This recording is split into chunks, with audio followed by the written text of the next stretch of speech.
ఆలోచన మనిషి, మాటల మనిషి, చేతల మనిషి. ధనవంతుల డబ్బంతా పేదలకు పంచిన తిరిగి పాతకతే పేదరికం అనేది డబ్బు లేకపోవడం కాదు కారణం, వారి మానసిక స్థితే కారణం. అవకాశాల వలని వదిలేసే తత్వం ఎద్దగనివ్వదు వారినే నాడు. ఉచితమంటే బలగా భావిస్తాడు, చిన్న పెట్టుబడి సంపాదన తక్కువంటాడు. పెద్ద పెట్టుబడంటే నా దగ్గర లేదంటాడు, కొత్త వ్యాపారం అంటే అనుభవం లేదంటాడు. ఎవరైనా లాభపడ్డారా అంటాడు, ఎప్పుడది జరుగుతుందా అంటాడు.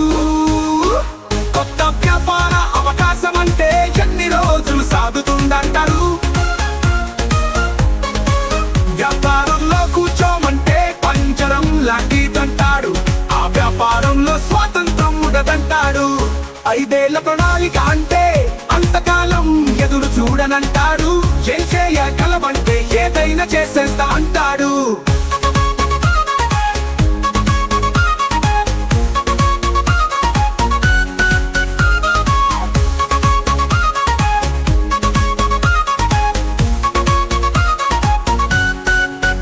కొత్త విషయాలు తెలుసుకోమంటే సమయం లేదంటాడు.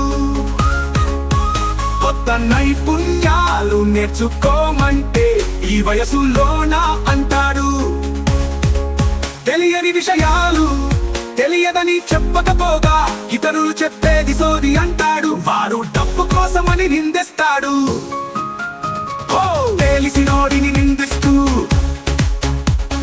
తెలియనోడినే సలహా అడుగుతాడు. శాస్త్రజ్ఞుడి కన్నా ఎక్కువగా ఆలోచిస్తూ ధైర్యం మాత్రం సున్నాగా ఉంటాడు.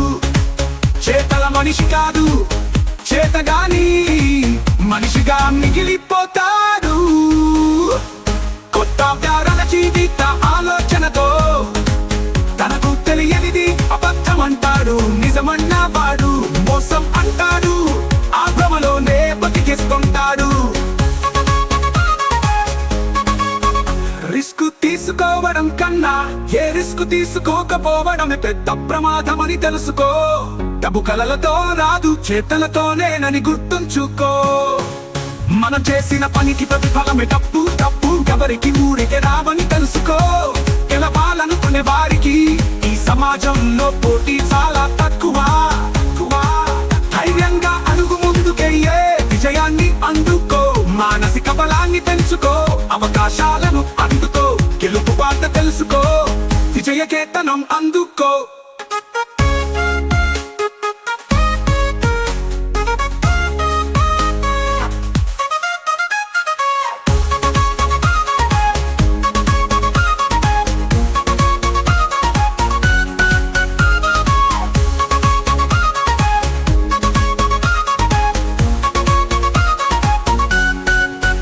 తెలిసినోడిని నిందిస్తూ తెలియనోడినే సలహా అడుగుతాడు.